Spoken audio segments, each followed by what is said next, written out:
I'm Father Chuck Tobin, a retired priest here in Belton, Missouri, and we've been talking about the Year of Mercy. One of the things that Pope Francis has been very strong about in the Year of Mercy has been immigration. And he continually welcomes people when he travels from one nation to another and focuses on the importance of welcoming the stranger. So on this 4th of July weekend, I was thinking that it might be a time for us to think about the founding of our country as well as the welcoming of the immigrant. As we come together very near this time of the 4th of July in the United States of America, I thought it might be kind of a fun thing to just look at the day itself. It's on a Monday this year in 2016, and usually we all get excited about a whole weekend and all the stuff that we're going to do. I'd like to focus just a little bit on one aspect of the 4th of July and on our independence and who we are as a nation. One of the things that we talk about continually is that we are a people.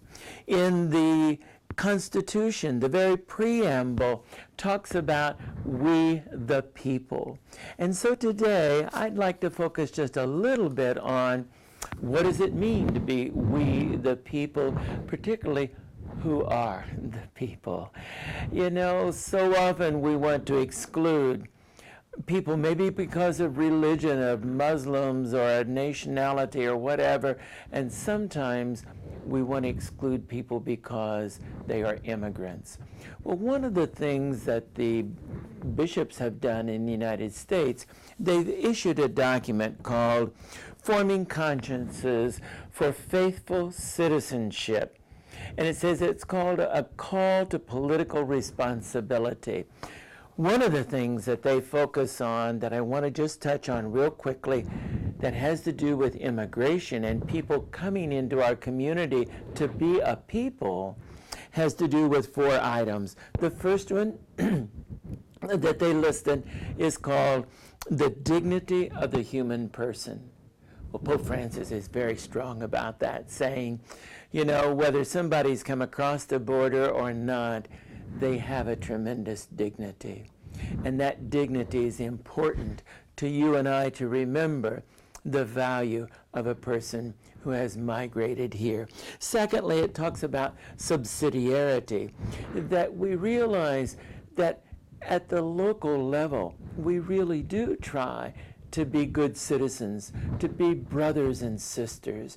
Sometimes it's like the national government is going to do something about immigration, but you know, we often are the ones who find them as neighbors, as friends, as parishioners.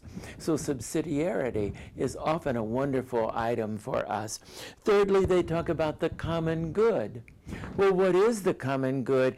Is it helpful to have people that maybe we don't even know real well? Maybe they're like the stranger in the gospel that, you know, Jesus keeps saying, did you welcome me because you welcomed the stranger?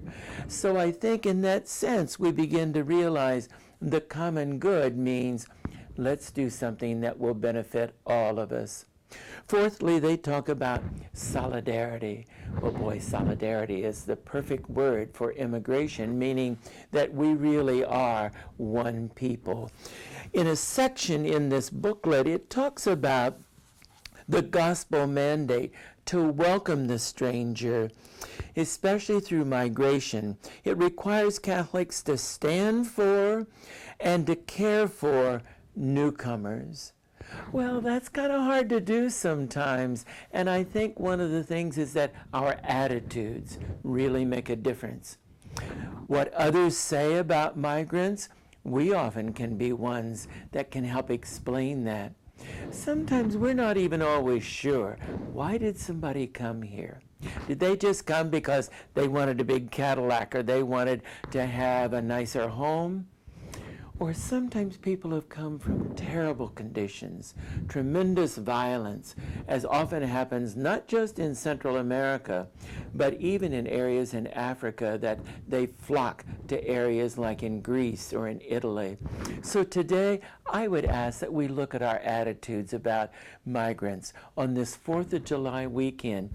May it be a time when, yes, with all of our fireworks and with all of our singing, may it be a time that we stop and truly acknowledge that we are one people. Yes, we, the people, are one people.